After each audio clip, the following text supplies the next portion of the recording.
Oh, hello. Didn't see you there. Yes, I was just having my breakfast. I was having a couple of pieces of toast with some scarlet jam, which is, well, happens to be Tiptree jam from Wilkins and Sons Limited. It's a very lovely jam. And this is a jam that appears in the Ian Fleming novels. So yeah, very tasty. And it just happens that on the Ian Fleming Publications website, they have released a jar of it. So this is the ordinary Tiptree Scarlet Jam, but they have just put a fancy little label on, from Much With Love. I'm not too sure. I mean, this was £10. Now, I can get normal jam much cheaper from the supermarket. If you've got the ordinary Tiptree Scarlet Jam, you might be paying a little bit less. They're just charging £10 just for the privilege of having From Much With Love written on the cover. So yeah, a very nice jam. If you're into your jams, I would recommend it. Absolutely fantastic. So yes, what's been happening in the world of Bond? A lot has been happening when we get to First Light. If I mention First Light, I'm just going to say First Light because it's starting to annoy me how people are now referring it to as 007 First Light. Yes, I know that is what it says on the titles, but surely it's now got to that stage where we don't need the 007. In the Bond community, you mentioned First Light, we know exactly what it is. We don't need to be reminded. It's not like you have 007 Doctor No or 007 Moonraker or 007 No Time to Die. You just don't need that sort of reminder. Right? We know what it is. So everybody else is probably going to keep referring to as 007 First Light. I'm just going to call it First Light because that's what it is. And I'm going to also treat it very much like a Bond film. It's going to be released on PC, Xbox and PlayStation 5 on the 27th of May. So we're probably about just over a month away. It's not going to be released on the Nintendo Switch until later on in the summer. I've read it might be August sometime. What the reason is behind that, I don't know. I don't know if it was if it's contractual reasons or if it's development issues. I don't know.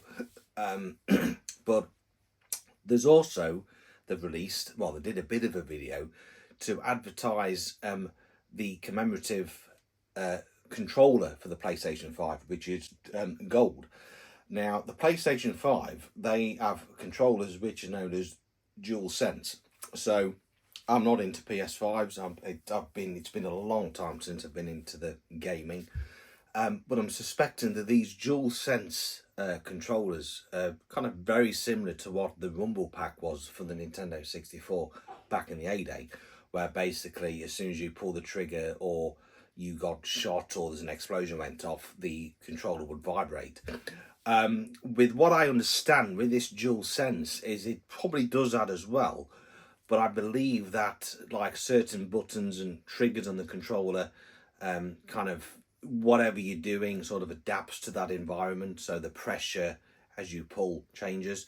So I think, if you're driving and you press one of the triggers or buttons to brake, I think the pressure on that kind of alternates just to give you that bit more of a realistic experience. For the PS5, they're releasing a golden edition of the controllers, and I believe for the Xbox it's going to be a tuxedo design edition for the controllers.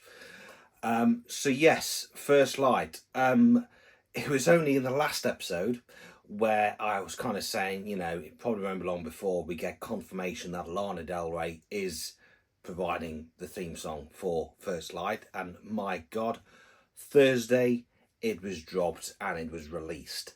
I've listened to it a good 10 times and I absolutely love it. It was even more of a surprise that David Arnold was involved, because I think none of us had any idea, apart from David Arnold himself. So yeah, it's just kind of nice that he is still kind of in touch with Bond. I mean, of course, he has provided the music and the theme tune for 007 Road to a Million. So yes, his involvement with Lana Del Rey makes this just more exciting. I mean, there is generally going to be a sort of divide amongst fans that you either like it or you don't. There's a few people who don't like it, but I think the majority do like it. But there's, a few people which are just generally not keen on David Arnold at all, and they're saying, yeah, the song sounds pretty cliche, pretty generic. So yeah, it's safe to say I think Lana Del Rey is probably, apart from Joss Stone, I think Lana Del Rey is probably the biggest name to be associated with a video game, to be singing the title song. For me, for a Bond song, it's down to the introduction. I would want a really strong, memorable, brassy kind of intro like Goldfinger, Thunderball, or even Surrender.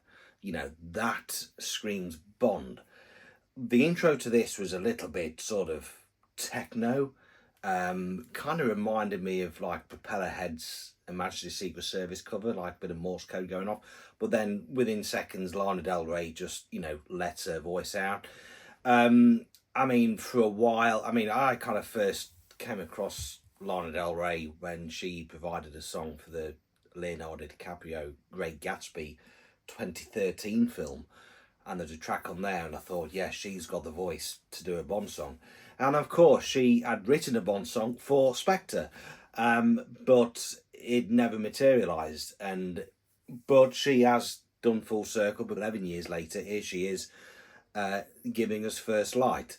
So yeah, that was Thursday, and then Friday, they had dropped the title sequence.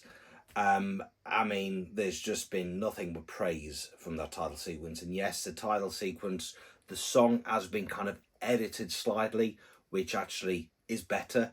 The title sequence itself, I was there like looking for Daniel Kleinman's name, because it is so very much Daniel Kleinman.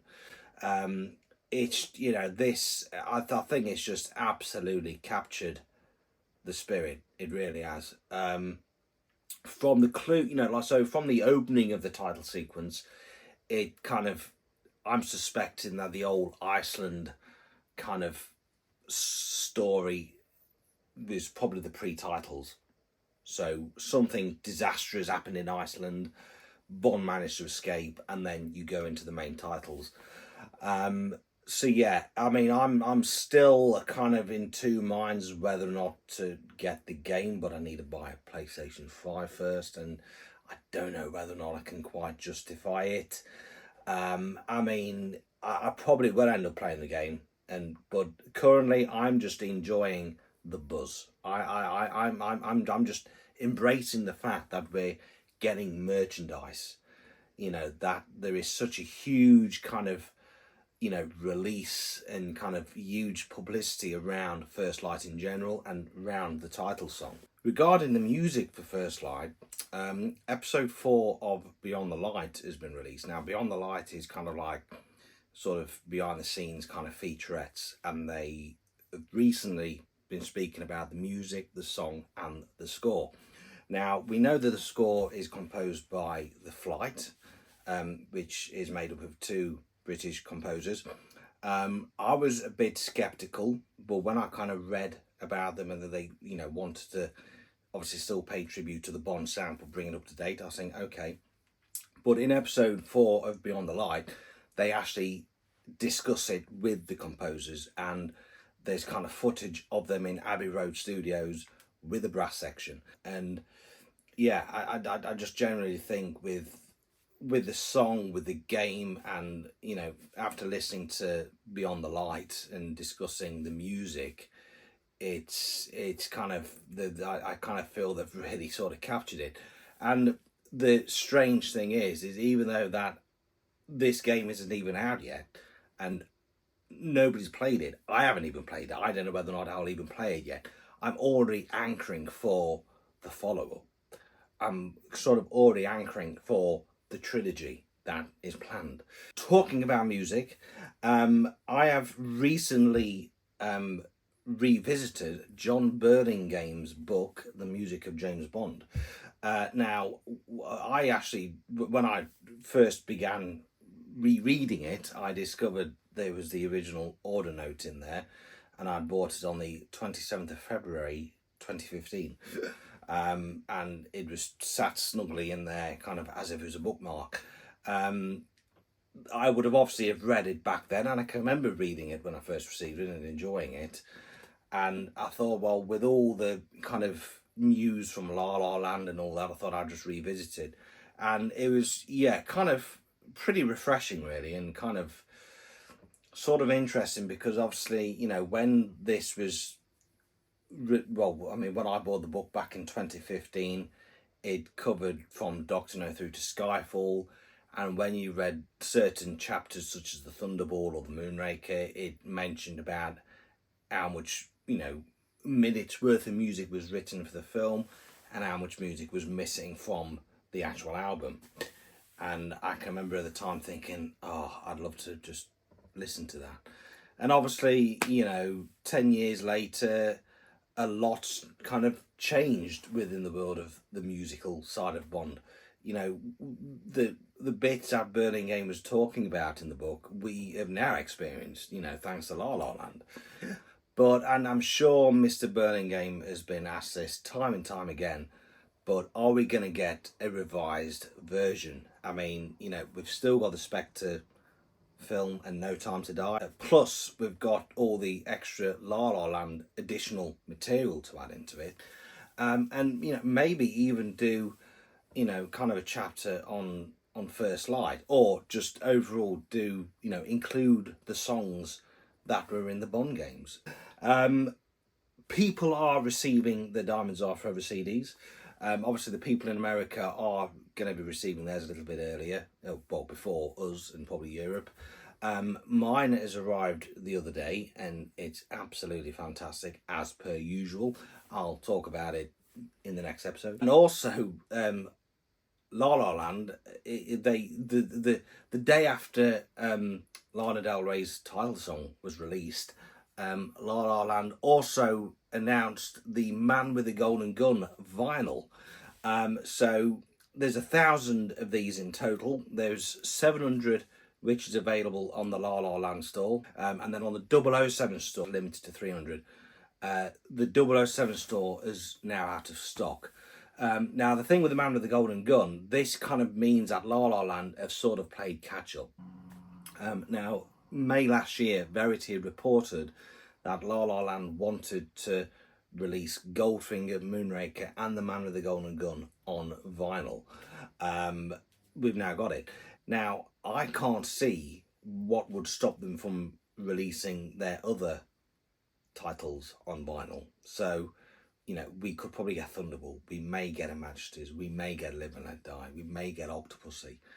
You know, who knows? Last year, I had discovered that on the PlayStation Store, there was a game titled Spy's Revenge. This had caused a little bit of like talk amongst the Bond fan community. You know, first of all, the Bond license, video game license, had gone to IO Interactive.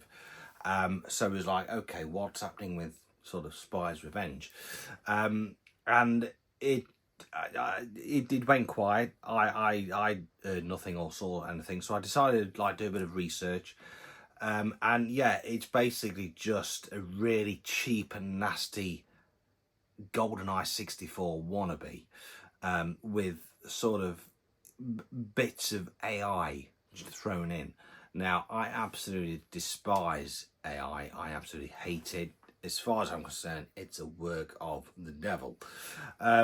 So yeah, it's, and people were kind of saying that at £15, it was just extortionate, because there's no way that game is worth £15, because it was just absolute dog shite. And finally, on the 15th of April, we had the CinemaCon, which took place in Las Vegas. Now, CinemaCon is where all the big studios come together and discuss their latest productions. So obviously Amazon and MGM were there. Us Bond fans, were expecting like news on production, maybe on some of the cast, script updates, maybe like an official sort of release, date of release, and we got nothing. So Denis Villeneuve wasn't there, Steve Bernard wasn't there, none of the producers were there. We was told by the head of film at Amazon MGM that they are, there's nothing to report, and that they are taking their time. And they've obviously, they respect the legacy and the franchise, and they just want to get it right, which kind of sort of ties in with what Amy Pascal had said a few months ago about being afraid of fucking it up. Obviously this news is kind of been a bit of an anticlimax, has been somewhat a little bit disappointing towards Bond fans. For me personally, I'm happy. I can always remember 18 years ago when Quantum of Solace came out. That film alone was pretty much a disappointment compared to Casino Royale. Casino Royale, absolutely fantastic. It was just a Bond film that we haven't had for a long time, and it kind of very down to earth, very gritty, and I just love the character development. And with Quantum of Solace, we was kind of hoping that would continue. Obviously, it didn't. Quantum of Solace turned out to be a 90-minute film with action scenes which didn't really make much sense, and I just felt it could have been massively improved. And retrospectively, a lot of fans kind of look at that thinking, it was rushed. If they gave us Quantum of Solace in 2009, it may have been much better because it wouldn't have been so rushed. It would have had time for them to develop it. That's why Skyfall was what it was, because it was nurtured, it was sculpted, it was sort of, molded over a long period. Quantum of Solace could have been the same. So I think Quantum of Solace is really a fine example of what not to do. You don't rush it. You don't write a film amongst a writer's strike. You don't hire a director who isn't a Bond fan. They are the things you don't do, and Quantum of Solace is the result of that. The other theory I had was that they are probably holding off until First Light is released, because I kind of felt that maybe if they started talking about Bond 26, obviously the community will just blow up, the internet will blow up, and somehow all the publicity and the attention will divert from First Light onto Bond 26, especially when they had the Lana Del Rey and the title sequence revealed as well. So yeah, looking back at it, Wednesday on the 15th, we had no news whatsoever, but then Thursday the 16th, we got a brand new Bond song. But, as I've kind of said to many fellow fans, we are only sort of still kind of in the first half of 2026. We've got another 8 months left of this year. I would suspect, this is me, I don't know anything, but I'm going to guess that we will probably get an announcement for an actor around autumn time of this year. It could either go two ways. It could be, autumn time this year, I reckon we could get quite a bit of information, a bit of, a lot more, development going on. Or it could be as soon as First Light released, we could be getting stuff kind of within weeks or a couple of months after that. So it could be preferably in the beginning of summer, middle of summer. But yeah, I'm kind of thinking it could have been the fact that they just wanted to keep Stum, give First Light the limelight, and just, you know, get all the focus and attention on that, because I kind of feel that, and I've said this before, I was going to say it again, that First Light is going to be the stepping stone, the teaser, if you like, for Bond 26. So anyway, that is today's roundup. It's been short and brief. So yeah, we've obviously had quite a bit of news and development on First Light. I've given Mr. John Burlingame's book a revisit and asking the question, will we get a revised version? I've got my strawberry jam from Usher with Love, which is available in the Ian Fleming publication store. And we've also, yes, we've got the La La Land Diamonds Are Forever CD, which is now being received. And we've also got the announcement of The Man with the Golden Gun from La La Land on vinyl, which I would suspect we may get a few more titles in the future lined up. So yes, that is it for today. I will be back, and I would probably be talking about the Diamonds Are Forever CD next time, plus anything else that comes out. But yes, otherwise that is it for now. Thank you for watching. Don't forget to like and share, and yeah, just leave your comments on regarding the new title song, and if you played Spy Revenge, leave your comments. Thank you. Cheerio for now.